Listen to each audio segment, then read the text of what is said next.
This is Entrepreneurs Get Visible, the podcast for people who want more impact, influence, and income. I'm Anna Parker-Naples, and I'll be sharing with you proven methods from leading entrepreneurs that help you get visible as an authority in your field. Because anything's possible when you get visible.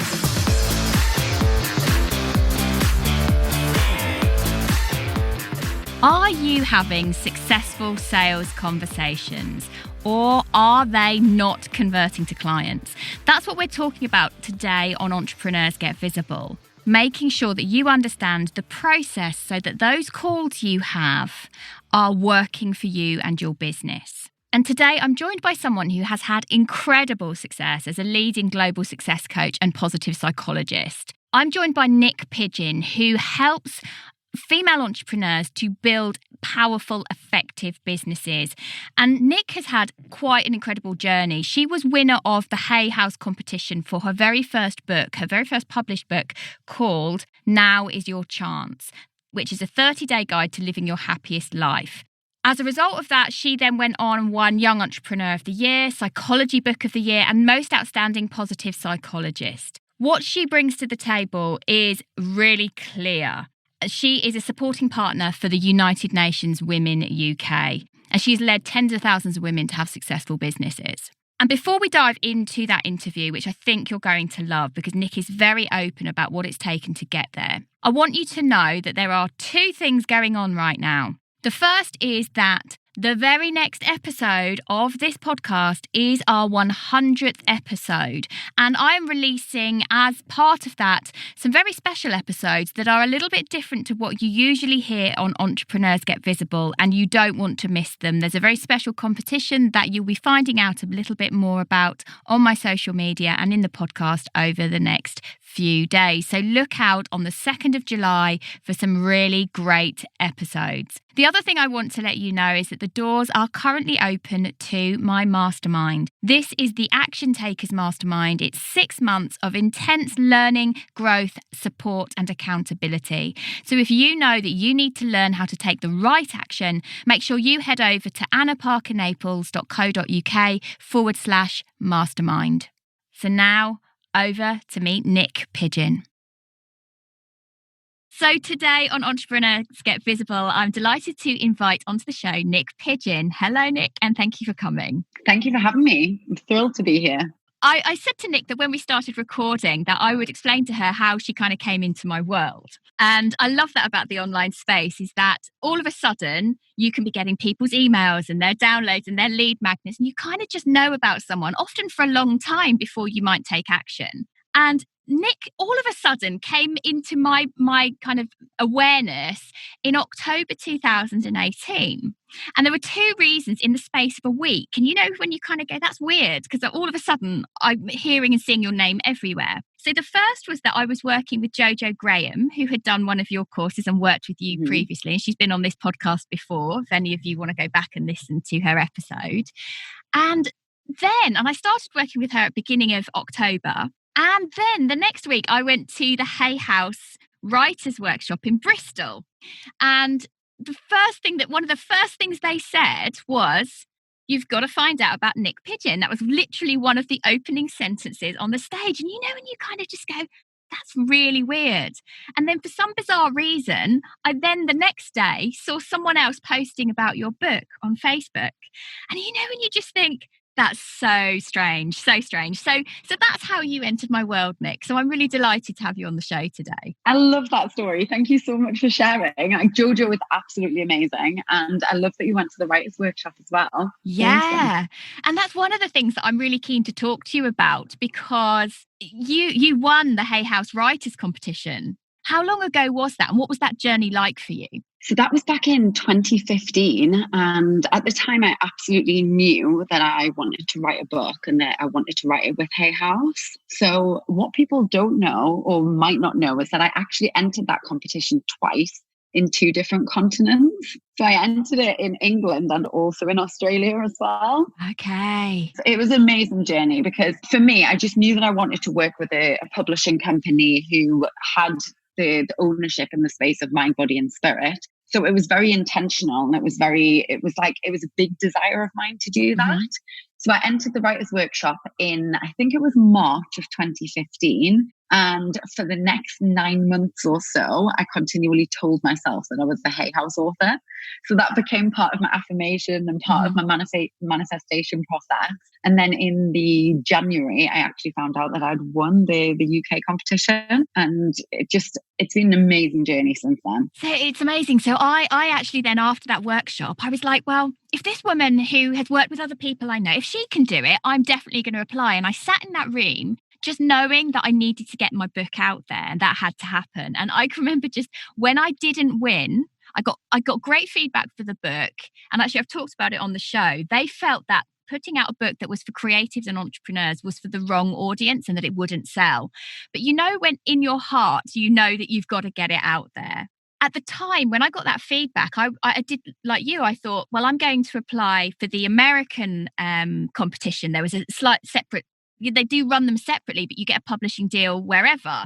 You get worldwide, actually, don't you? But actually, for me, I made a different decision that I didn't want to wait for anybody else, and I was going to self-publish. And that it's interesting, isn't it? So I felt actually not winning was actually a really big message for me to get it out there. But watching and seeing, kind of going back and looking at what's happened for you as a result of winning that, it's kind of incredible.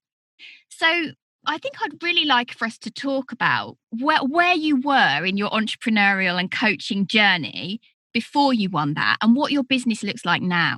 It's actually really interesting. Before I won that, I had just set up this company. So I've been coaching now for 10 years, but I've only had unstoppable success for the last 5 years. So I left the UK in 2015 to write this book. That was the primary intention. I was going to go to Australia, sit in the sun for 3 months and write this book. And I actually left and I never went home.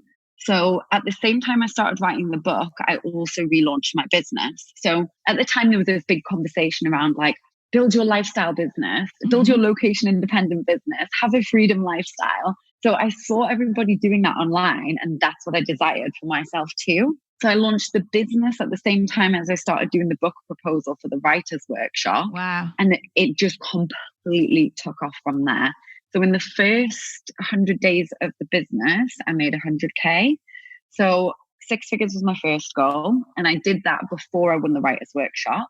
Then I won the writer's workshop in the January. So maybe like 3 to 6 months later. And then I took my whole audience on the journey of writing the book along with me. And that's always a big recommendation that I have for anyone that's writing a book, whether it's published or self-published. Your audience want to feel like they're part of the conversation. They're part of writing the book with you. Yes. So every time I was writing or I was going for a meeting in the Hay House office, I was sharing it on my Instagram stories, and everybody was kind of learning about this journey of now is your chance along the way. And I know that a book is such a great tool to help you build a business because it's something that many people understand. So like right now we have like a multi-million-dollar coaching company, which provides training and education and courses and coaching and workshops to women entrepreneurs who want to set up online businesses and grow them through 6 figures, 7 figures, or multiple 7 figures. And that's awesome because we have 4,000 students in our programs, and we've helped more than 10,000 women business owners create success. But not everybody knows what an online course is, or not everybody knows is always ready to work with a coach one-on-one or in a group. But a book, everybody knows what a book is. And it's tangible. So it's a physical thing. Yeah.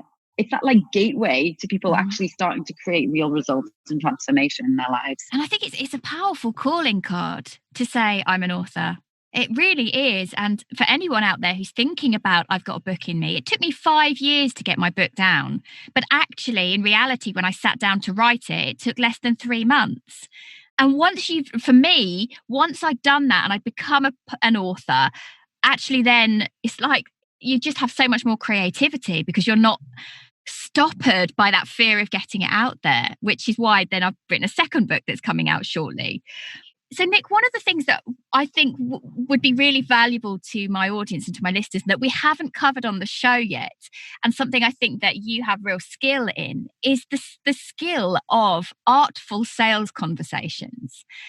And particularly, for many people who are listening are service-based entrepreneurs or coaches, or, that sometimes they're the same thing, but let's talk about what difference having that skill has made to your business. What's that brought you to be able to achieve? Well, for me, it's helping other people understand how you can help them. And that's all sales is. I used to hate it. Like, full disclaimer, I used to be the girl who hated sales, who was awkward, who was nervous, I worked in a call center when I lived in Australia the first time back in 2005 or something. And I would literally do anything that I could to not pick up the phone and have to speak with someone. It just made me feel awful. But when I launched my business, I realized that actually I'm doing what I love and I have full certainty that I can help people.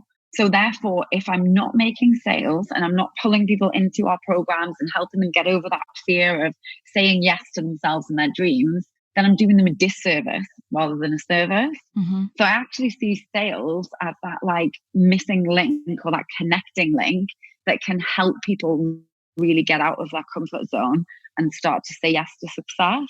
So when I started to frame sales like that, it became way easier. And from 2015 until now, I have personally sold millions of dollars worth of products, programs, coaching on the phone, on sales letters, sales pages, email sequences, live video, and also from the stage. So when you ask what difference it's made the difference to be able to impact more than 50 million people through the press and the written stuff that we do. It's made the difference to help more than 10,000 women-led businesses create success. And it's made the difference to help Unstoppable Success bring in multiple millions of dollars in revenue. It's just incredible, Niyc. And, you must sit back and think, what have we built in 5 years? It's amazing. I think around selling, like you say, there's a lot of fear. And where do you think that comes from? Where does it stem from? I think it's like a nervousness. I think a lot of people actually attach sales to their self-worth. And I hear this conversation all of the time in coaching, and it drives me absolutely mad. So I hear all of the time, you need to charge your worth. And actually what I teach when it comes to sales is your worth is not a dollar amount or a euro or a pound. Like, you as a human are way more valuable than any price tag you can ever put onto yourself or your programs or your products. So I actually teach that when you are thinking about making a sale, it's important to actually uncouple your self-worth from your price point. And when you start to look at actually the value that your program provides and the result that it helps someone create when they invest into themselves, it's much easier to make a sale from that point. So looking at where is the certainty, and do you have absolute complete certainty in your programs, your products, your services, to be able to say that categorically invest in this thing, or I'm totally willing to give you a 100% money back guarantee. And if you can't say that about your programs or your products or your services, then you need to go back and you need to just rejig something. You need to look at, okay, how can I more tangibly, more simply, more strategically get that person to a result at the end of the 12 weeks or at the end of the thing that I'm selling? And how can I then develop certainty within myself based on the certainty that I have within that program? It's so true, though. If you don't actually have that certainty, that belief in what you're trying to put out there and the results that you can give, because at the end of the day, people do want a result from working with you. We put money down because we want a particular thing or to get away from a particular thing. And if you don't have that utter self-belief in it, then it's the wrong product. And so often it's about the wording, isn't it? Oh, it's all about the wording. It's language. This is where it's awesome being a writer. And I feel very grateful for the journey that I've been on, because you realize that sales is so much about how you can communicate, and whether that's written or spoken, you can understand that the words that you use and the way that you position your product, yourself, your service, the way you communicate that to your ideal client is what really truly matters. Mm-hmm. Because if you can't articulate the thing that you're selling, how is your person going to understand that you can help them? Yeah, absolutely. So what are the things that you come across that are the most common mistakes people make in terms of sales conversations or sales pages and the language of it? The biggest thing is I see a lot of people stop the sales conversation when they mention the price. So it's actually, it takes a little bit more work ahead of time when you're writing a sales page, because the sales page does all of the work for you. So you spend more time investing in the copy, like structuring the sales page in a certain way so that when they scroll to the bottom and see the price, they're actually compelled to take action. Sales calls are slightly different because you don't do as much work up front. You actually do more work on the phone. So you don't need a sales page to get to a phone call. You might go onto an Instagram live, or you might put a post onto your Facebook wall, which has a link to an application. And then you get on the phone with your ideal client and you're going through a discovery process to understand where they're at right now, what it is that they're struggling with, where it is they want to be, and how you can position your product or service as the bridge to take them from where they are now to where they want to be. And what I see happening, Anna, is a lot of people will like have yes, yes, yes, yes, yes. I'm so excited all the way through the conversation. I know that you can help me solve the problem. I know that you can help me create a result. And your program or product sounds awesome. Then I always ask, I say, okay, awesome. Is it all right if I just share with you what it would look like, what the investment is? And they're like, yes, awesome. And then you say, okay, it's $1,000 a month for 12 months, or it's $10,000 when you make the investment in full. It just depends which of these supports you the best. So rather than getting to a place where you share the price and you share the investment and someone goes, I can't afford it, or I need to think about it. What I see a lot of people do is, all right, okay, go away and think about it, no worries. Or you can't afford it, okay, awesome, no worries, I totally get it. Hang up the phone.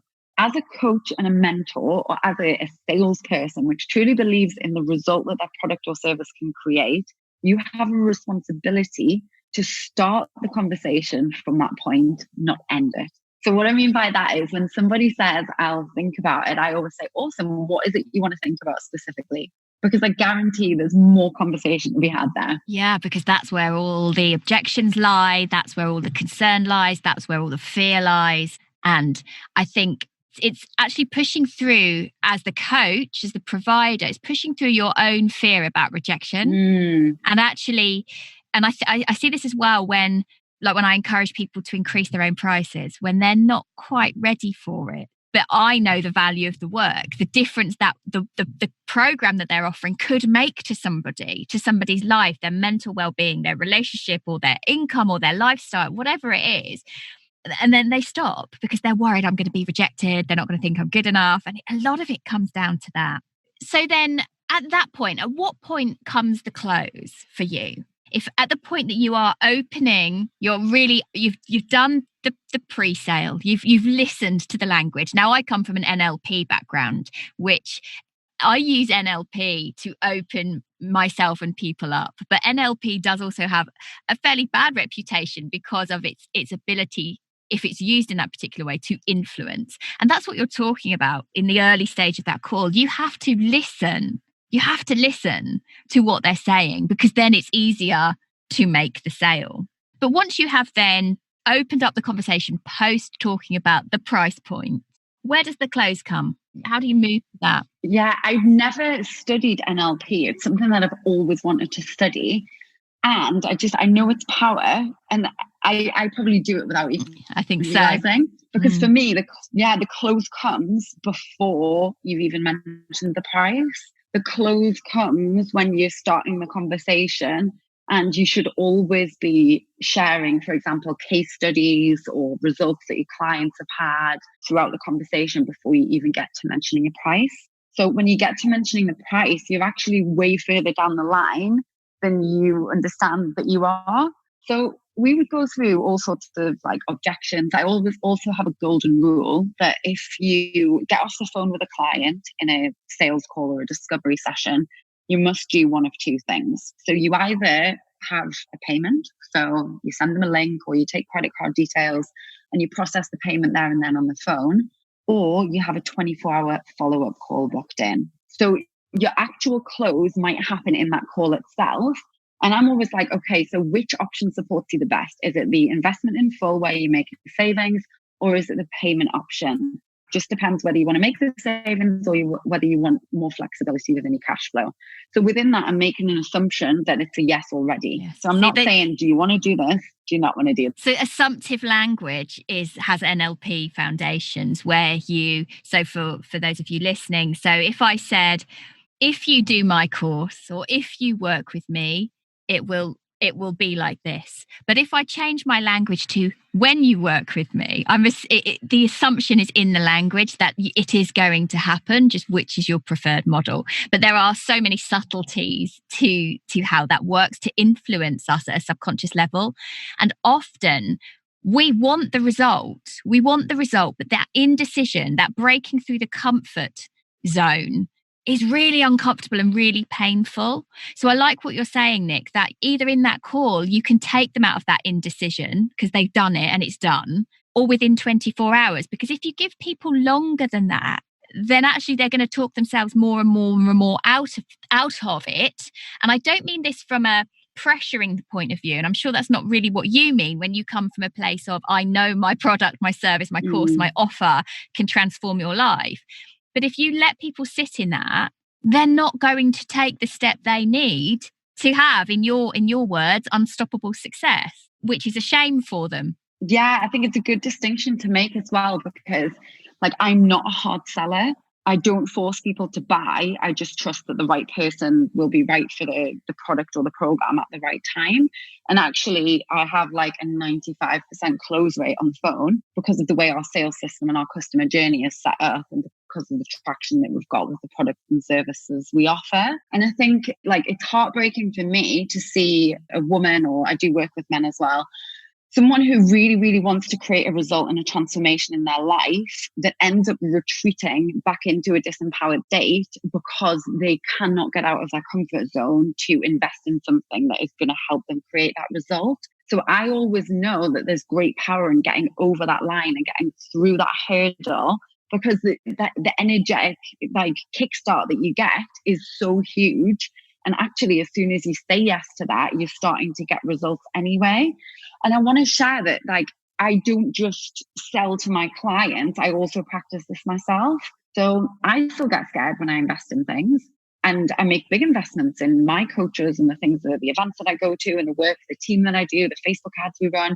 And I just believe, if you're not a little bit nervous about doing something, then you're not growing. Oh my gosh, I've paid for things that have made me want to vomit hard because that feeling in your belly that I think I'm meant to be doing this, but it is outside my comfort zone. And actually, I think when it comes to coaching, mentoring, growth, as you say, you need a little bit of that, because how else are you going to change your own personal world if you don't reach a little bit higher and reach a little bit further? So Niyc, it's been really interesting to talk about this, and I'm sure having that insight into sales conversations has really transformed things for you. For people who are much earlier on in their journey, who are thinking, well, how could I be at a position where, I'm a best-selling author with a publishing company and living a lifestyle in LA when you're a girl from the UK? Someone who wants to have that kind of level of impact with £1 million business and beyond, what would be your advice for someone who's right at the start of that journey? Start where you're at and leverage every single thing, every single step along the way. So I always knew that I was meant for something big. But if I'd looked at going from where I was to where I am now, it would have been so daunting, and I would never, ever, ever have seen the A to Z, the route that I had taken. But what I did know how to do was take the next positive step in the right direction. So one easy example I can give you is the media that I've done now. I've been featured in Forbes as a legendary entrepreneur. I've been featured in Money. I've had media features with Sir Richard Branson, Elon Musk, Gary Vee, big names. But it didn't start out like that. Where I started was I was on my local radio show. I was in my local newspaper. I was featured on a blog. And I would take those images, those media logos, and I would share with everybody who would listen. Yeah. I would celebrate, I'm doing this awesome thing. And I started in Newcastle, then I grew through the UK, and then it went global. So I always recommend just start with where you're at and celebrate that. Show your audience what it is you're doing. And then you're going to continue to grow from there, and eventually you'll get to where you want to go. Yeah, you've got to milk those opportunities. You've got to seek them, and you've got to milk them, and like you say, share and celebrate. And I think that means that people are with you, and people will watch your journey for a long time before they would ever reach out to work with you. So if you've not been sharing and being visible, then you're not going to get the results. So I actually have women who get on the phone with me who are like, Niyc, I've been stalking you for 2 years. Yeah. And I'm like, awesome. They're like, I've just been watching you on social media. I love how consistent you are. Now I'm ready to work with you. So you always have to remember that you're a role model for people who you don't even realize yet. Well, like we said, like I described right at the beginning of this call, you've been in my mind for 2.5 years. I've never reached out to you because there's not been the right time or the right vehicle for that to happen. And you never know. It's those breadcrumbs everywhere. It's how people are talking about you when you're not in the room. It's the fact that you have a book. It's the fact that you potentially are on podcasts or whatever it is. But it all kind of comes up to that critical mass. So, you know, if you hadn't been out there and being visible and somebody I knew had worked with you and you hadn't written your book and put yourself into the ring for a competition and someone else then hadn't shared your book, then our worlds wouldn't have met and kind of collided. And that's what I want people to kind of understand about this visibility stuff, right? It doesn't start where you're living a multi-million lifestyle in LA. It starts where you're at. And if you don't get started, you can't create where you're going. Going back to the beginning, to where it all started, maybe even just 5 years ago, and you had that sense that you were meant to be doing something more. Did you have any inkling what that might look like? Did you have any sense of like the purpose behind what you wanted to build? Yeah, that's something I've always had. Like I've always had a big why reason and I've had a big mission. Like I knew I was always supposed to influence and transform millions of people's lives around the world. And I knew that I was going to do that by speaking on big stages and by writing books. So that was like a primary vision of mine. And I kind of got it all wrong when I first started because I used to lead a lot of motivational events and do talks in Newcastle in my hometown. But that wasn't really bringing me the finance and the income in the way that I wanted it. So very early on, I had to flip my business model to focus more on the coaching, which is more consistent. It creates more results, and then speaking as a sideline. So now I see myself very much as like an amazing coach that is known for creating some of the best results in the industry. But I also know that my biggest impact and my truth and mission on this planet is to be on big stages and to speak and to write amazing books. Niyc, it's so similar to how I feel about my work. And I know that I'm here for massive motivational change for other people. I wouldn't have seen that in my youth necessarily, but that's what I'm here for now. And everything else that I build is to empower that and to enable that. And you're right, in order to get on those big stages, on any stages, you do need to have the business that supports it. But you need to have the programs, the coaching, whatever it is underneath the book in order to be on those kinds of platforms. So thank you so much, Niyc. I've really enjoyed talking with you today. Me too. Yeah. Fabulous. Well, thank you so much for being a guest and really lovely to meet you in person. I hope everyone listening has really enjoyed this show. So Niyc, what's the best place for people to get hold of you? So niycpidgeon.com, my website. And then I also love chatting to everyone on Instagram. So I'm Niyc Pidge across there. Excellent. Well, we'll make sure that your Instagram is in the show notes below as well as your website. So that's it from today. Thank you so much for listening and thank you for joining us, Niyc. Thank you for listening to Entrepreneurs Get Visible. To get your free checklist on how to raise your profile and to find out about our community, go to annaparkernaples.co.uk/get visible.